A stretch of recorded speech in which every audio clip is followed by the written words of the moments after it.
नमस्कार, मैं हूँ doctor Shalini and welcome to my YouTube channel doctor Shalini's homeopathy clinic. So हम माइंड सीरीज़ कर रहे हैं। माइंड सीरीज़ में हम स्पेसिफिकली होम्योपैथी साइकोलॉजी नामक बुक जो डॉक्टर फिलिप एम बेली ने लिखा है उनके बुक को हम पढ़ेंगे, समझेंगे एक साथ। एंड जो हमने फ़िलहाल हम section by section that is medicine bye medicine cross कर रहे हैं। अभी फ़िलहाल हम आर्सेनिकम एल्बम नाम के मेडिसिन को पढ़ रहे हैं, दवाई को पढ़ रहे हैं, ड्रग पिक्चर को समझ रहे हैं। ये पार्ट 2 है। पार्ट 1 आप प्लीज़ मेरे यूट्यूब चैनल पर जाकर पुराने वीडियोस को चेक कर सकते हैं, उसमें आपको ज़रूर मिलेगा। सो हमने जब आर्सेनिकम एल्बम पार्ट 1 में हमने इंट्रोडक्शन पढ़ा है, ठीक है, एंड उनकी जो फैस्टिडियसनेस यानी उनके जो हर चीज़ साफ सही ऑर्डर में सुधार कर रखने की जो आदत है उसके ऊपर हमने समझा है, जो उन्होंने लिखा है उसको पढ़कर समझने की कोशिश की है। आज हम फिजिकल इनसिक्योरिटी और anxiety part of that chapter हम पढ़ेंगे, ठीक है। चलिए शुरू करते हैं। So physical insecurity arsenicum album का कैसा है? The insecurity of arsenicum which drives him to control his environment is on a more physical plane than that of natramure or pulsatilla who are looking for emotional security. कहते हैं ये जो arsenicum का जो arsenicum in general का जो insecurity है वो उनको फिजिकल मटेरियलिस्टिक कंट्रोल के ऊपर है, बल्कि नेट्रम और पल्सैटिला में भी है इनसिक्योरिटी, बहुत इनसिक्योरिटी उनको। वो ज़्यादा इमोशनल है, दिल से जो उनको इमोशनल बॉन्डिंग है, इमोशनल कनेक्शन है, उसके ऊपर रहता है हमारे जो नेट्रम और पल्सैटिला ग्रुप के। बट जो आर्ट्स ग्रुप में आ रहे हैं उनका है ज़्यादा से ज़्यादा उनको जो फिजिकल दिख रहा है उसको कंट्रोल करने में, उसके ना कंट्रोल होने में जो फीलिंग होती है वो होता है, वो इनसिक्योरिटी होती है arsenicum. In addition to fastidiousness, it manifests as an unrealistic fear of poverty and destitution, leading to the characteristic frugality or downright meanness of arsenicum when it comes to spending money, especially upon others. ये जो उनका जो हर चीज़ सही में रखने का जो चीज़ होता है ना, वो जैसे हमने पहले बोला एक टाइप ऑफ कंजूस है, ग्रिडी है। जो कंजूस लोग हम जानते हैं ना वो बहुत ही लालची भी होते हैं, एंड वैसे टाइप की पिक्चराइजेशन आता है ना जो पैसा दूसरों पे खर्च करने में 1000 बार सोचेगा, क्योंकि उनको क्योंकि उनको एक फियर होता है, इनसिक्योरिटी के साथ उनको एक डर भी लगा रहता है कि वो कहीं फ्यूचर में गरीबी ना देखे, बेचारे में बन जाए। तो उस माइंडसेट का होता है, हर कंजूस के माइंडसेट बेसिकली वही होता है कि उनको फियर रहता है कि कहीं उनके हाथ से कुछ ना कुछ खो ना दिया जाए, है ठीक है। सो दूसरी बात है कि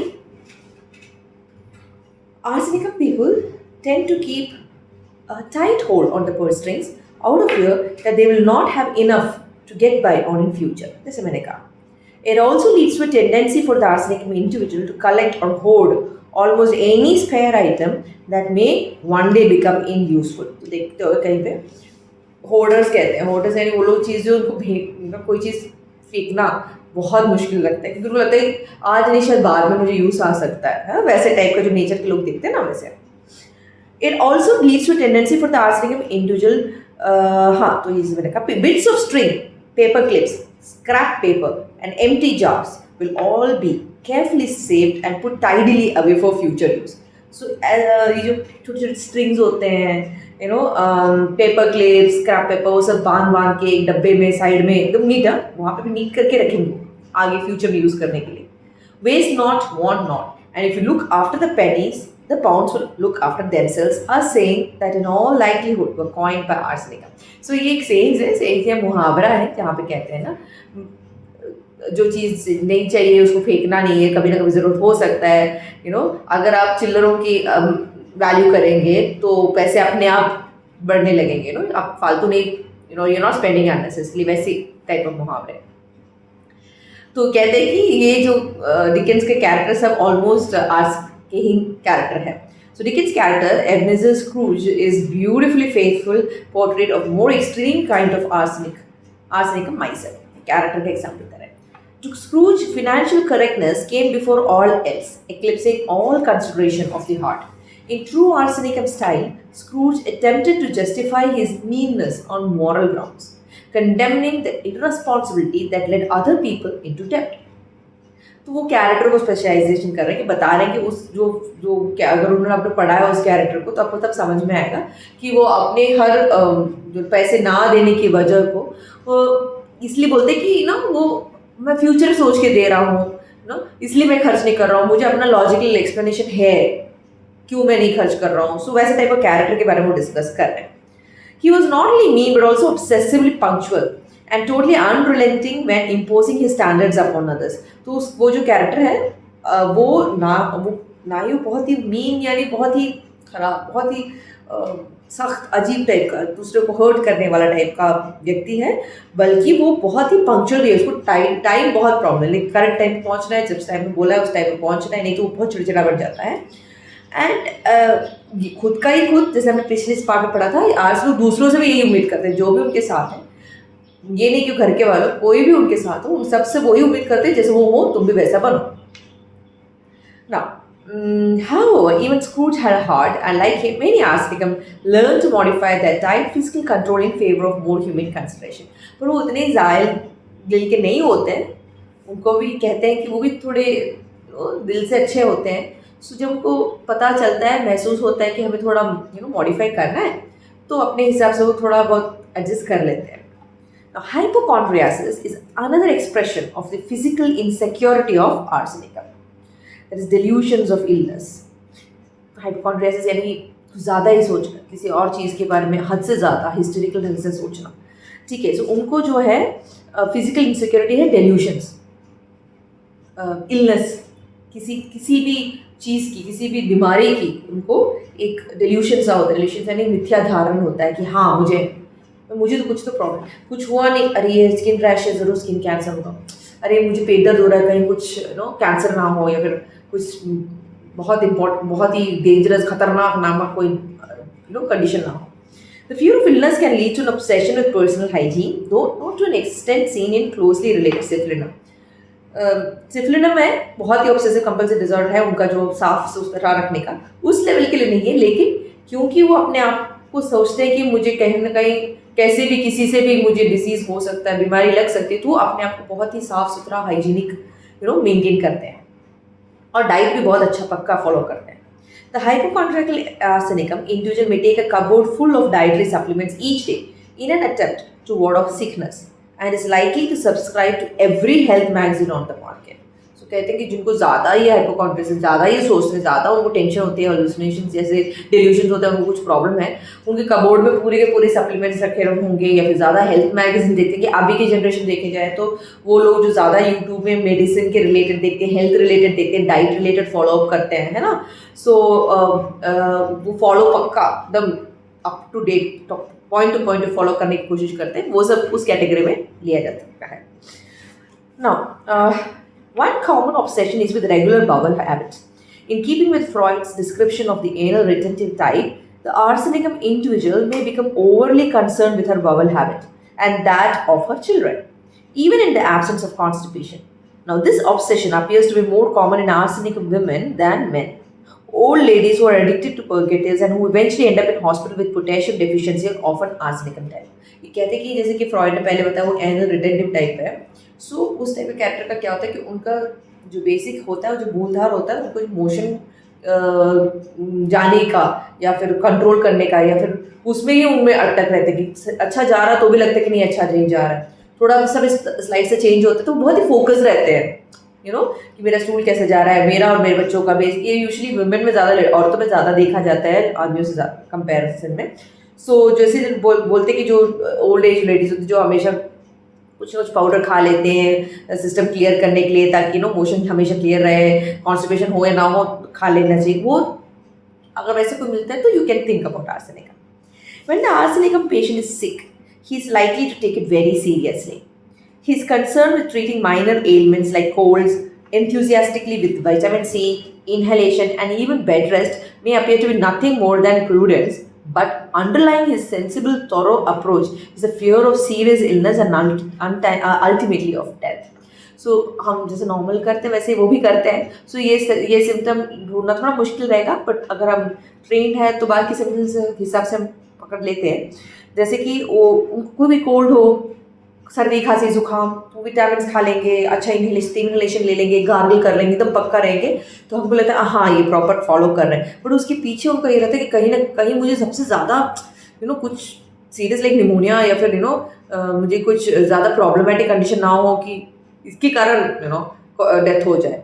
इसलिए आपको पता चल रहा है क्यों हमने देखा जाए तो कोरोना में हमें 8 साल किस तरह से माइंड पे अप्लाई करता है, क्योंकि वो डर अगर हमने प्रॉपर मेंटेन नहीं किया तो हमारा डेथ तक लेके जा सकता है। टाइप ऑफ मेंटालिटी एक एक फैक्टर आ गया था, इट इज़ अ फैक्टर, क्योंकि जब भी कोई ऐसा कोई एपिडेमिक आता है तो हमेशा सबके माइंड में रहता है कि हमें जो फॉलो दिया प्रोटोकॉल फॉलो किया गया है वो हमें फॉलो करना है, वो कोई भी मेडिसिन हो। इसी के पीछे बहुत सारे लोग होंगे जिन्होंने वैक्सीनेशन लिया होगा, वैक्सीनेशन नहीं लिया होगा, बताया होगा नहीं बताया होगा, टेस्ट फीवर है तो they have not taken. But जब हम ऑल टुगेदर जब हम लेते हैं एक मेडिसिन, हम जब एपिडेमिक के लिए प्रिस्क्राइब करते हैं, सो ये सब मास का जो मेजॉरिटी ऑफ मेंटल को हम अकाउंट में लेते हैं, तो वहाँ पे ये आता है कि ज़्यादातर लोगों को डर लगता है डेथ से। छोटी सी जुकाम भी आए तो भी डर लग रहा है कि मैं ठीक ढंग से नहीं देखूंगा तो मुझे अल्टीमेटली डेथ हो सकता है। The more anxious members of the arsenicum family will experience very real fear on catching a cold or developing a cold. The basic arsenicum fear of physical annihilation. So, वही बता रहे हैं, ठीक है, मैंने जो पहले एक्सप्लेन किया।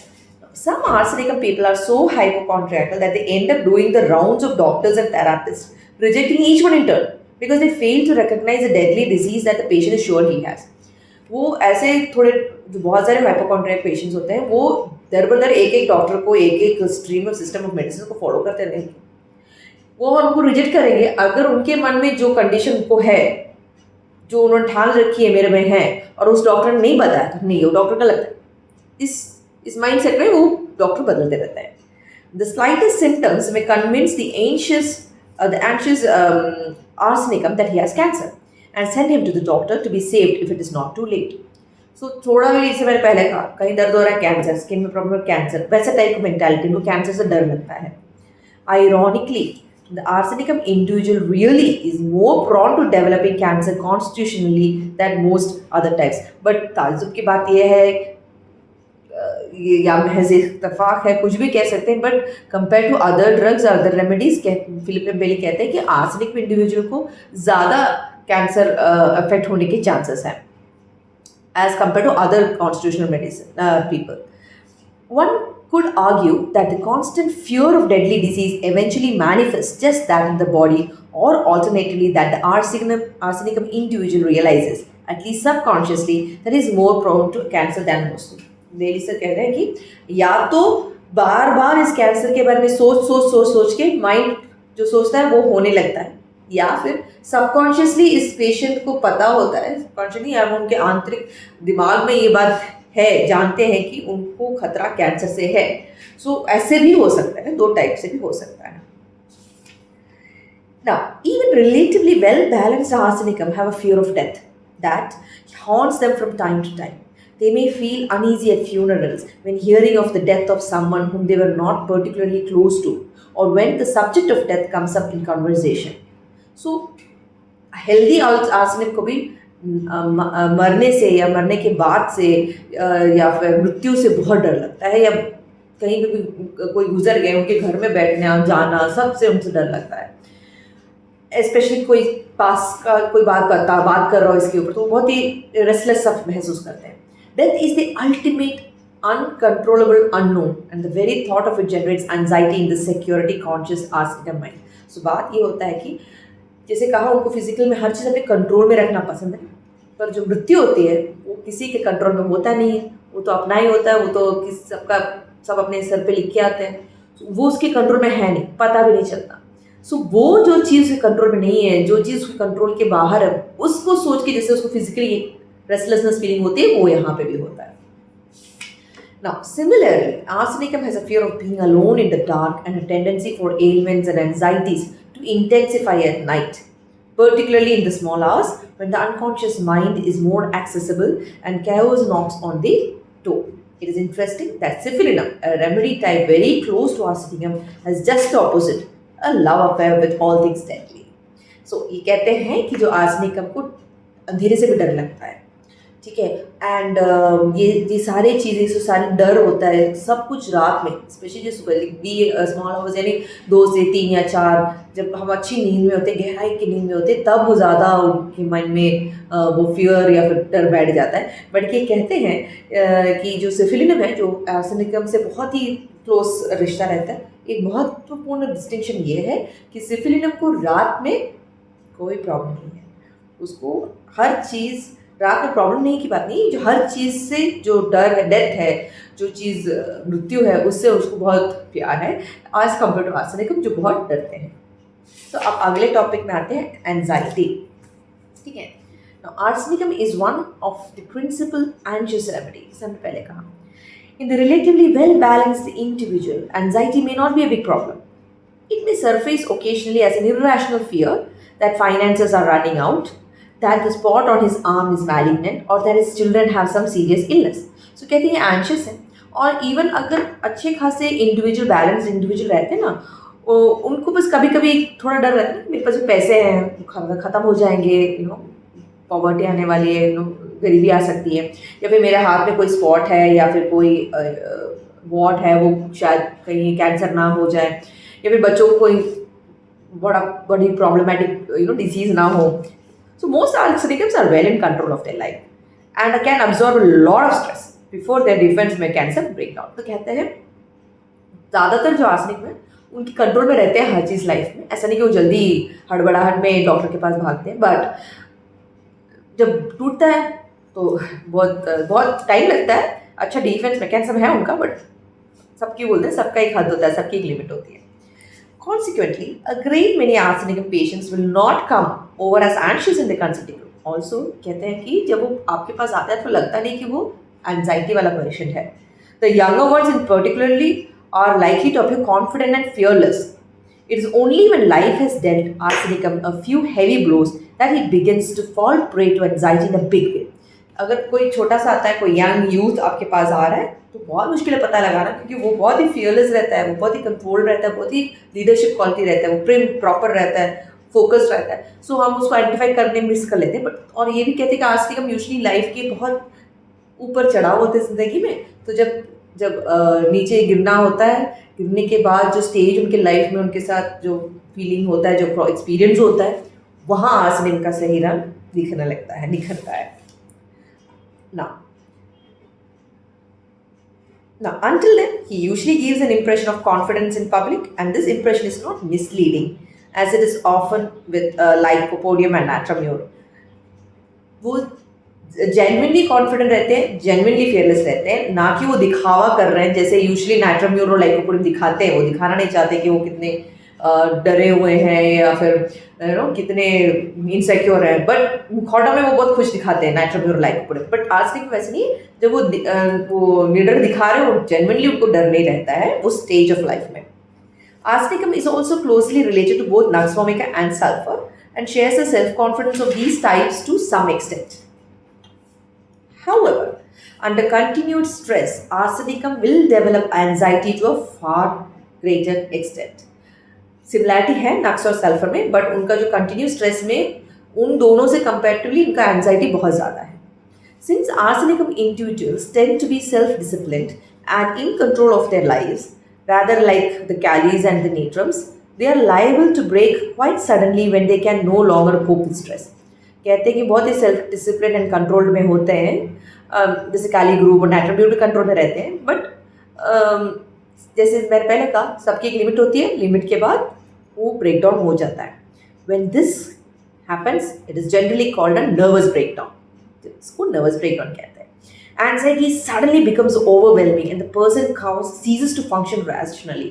इतना एंजाइटी होता है कि पेशेंट अपना नॉर्मल टू नॉर्मल चीज़ कर ही नहीं पाता है. उस टाइप ऑफ एंजाइटी होता है.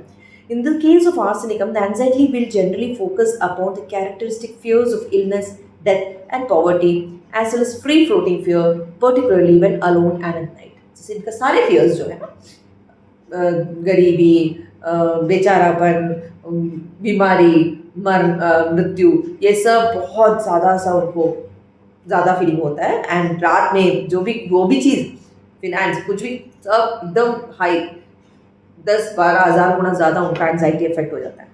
how a really anxious arsenicum can become afraid of just about anything.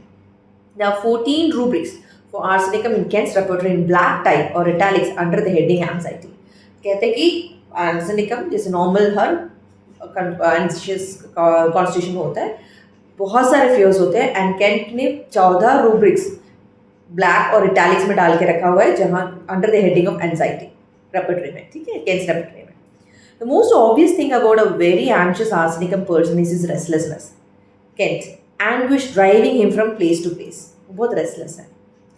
Now he becomes extremely agitated and cannot keep still for a moment. So देखो आप picture समझ रहे हो, एक बहुत अच्छा प्रिम प्रॉपर व्यक्ति आता है एंड पढ़ा लिखा, सेल्फ डिसिप्लिन, सब चीज़ ऑर्डर, वो देखता भी है कि क्या चीज़ सब सही है कि नहीं, नहीं तो भी अपने हिसाब से शायद कुछ ठीक करने की कोशिश भी करने की कोशिश करेगा. एंड बट वो रेस्टलेस है.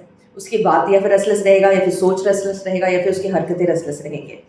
ठीक है. So the doctor is face, तो अब एक ऐसा है कि the doctor is face with a patient who paces up and down wringing his hands and despairing of relief. तो जब वो कंडीशन में आता है, रियल कंडीशन में होता है, तो आप देखो कि वो यहाँ से वहाँ चल रहा होगा, या फिर बात करते वक्त बहुत फास्ट बात कर रहा है, या फिर हाथ वाथ अपना एकदम रिंग करते हैं, मल रहे होते हैं, एंड एक मिनट के लिए शांत नहीं बैठ रहा है.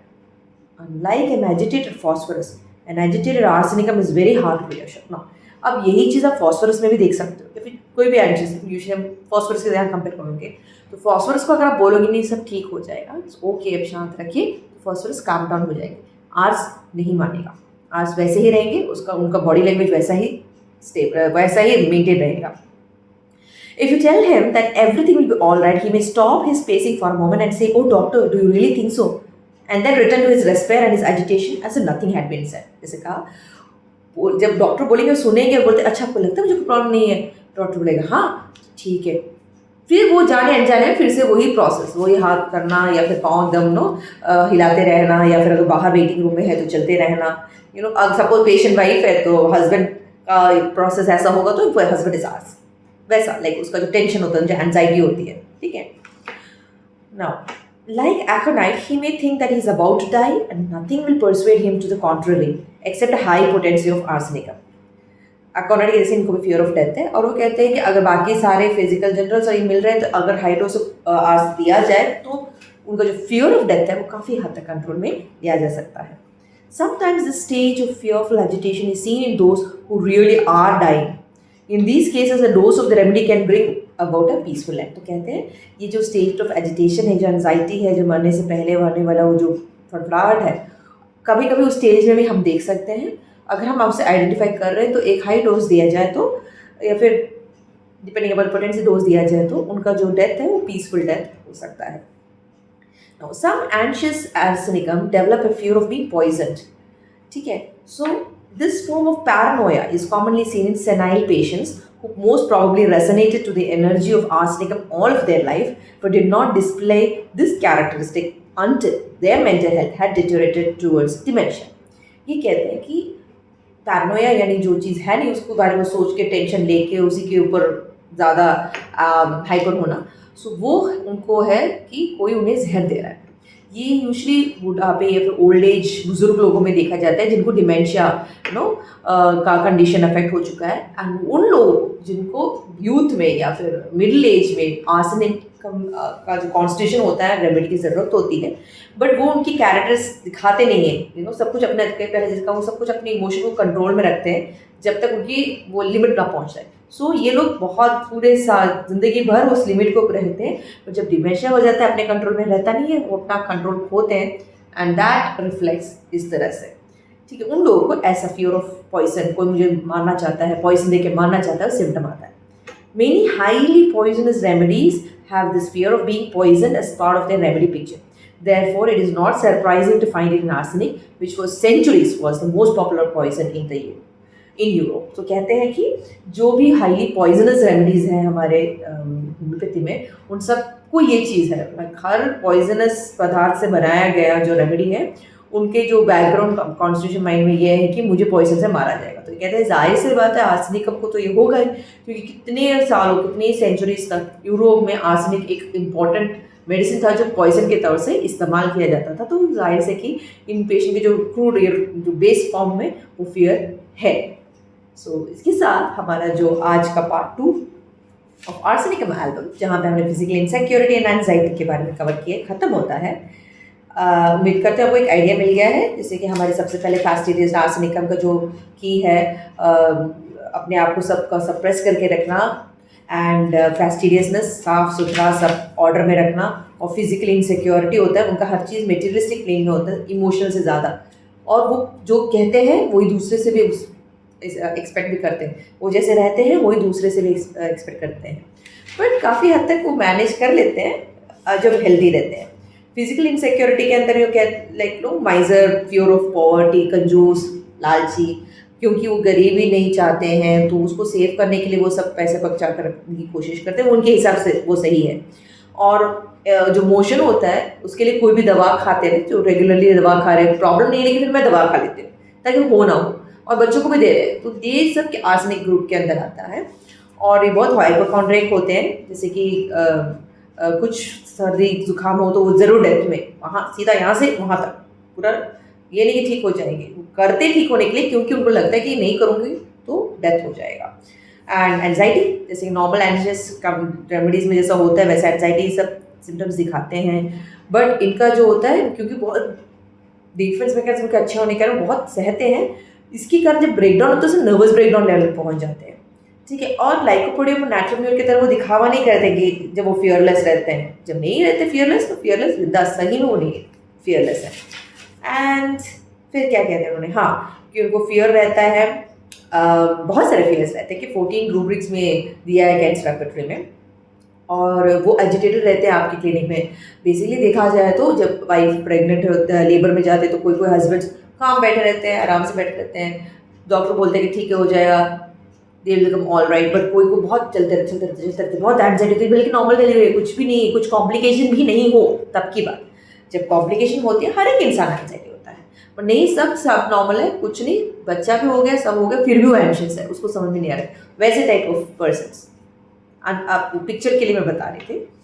एंड फियर ऑफ पॉइजन है, जो बुढ़ापे में बुजुर्ग लोगों को होता है, जिनको डिमेंशिया का कंडीशन स्टार्ट होता है, यूजुअली उनका जो यूथ या फिर मिडिल एज में हम स्किप कर चुके हैं, उनका कैरेक्टरिस्टिक, आर्सेनिक कैरेक्टरिस्टिक उन्होंने बाहर दिखाई नहीं है, उन्होंने इतने दबा के रखा हुआ है कि बाई ओल्ड एज में उनको कंट्रोल स्लिप हो गया, सो उनको ये फियर बाहर आने लग गया।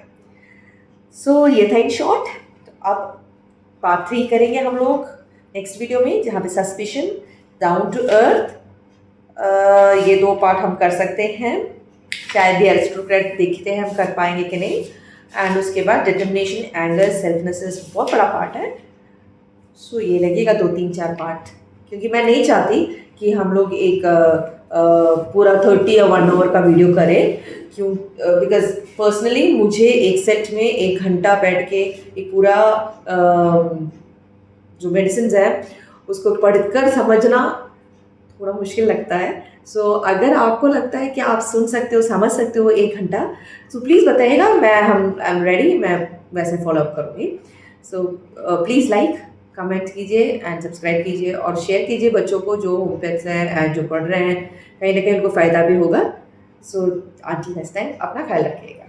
धन्यवाद।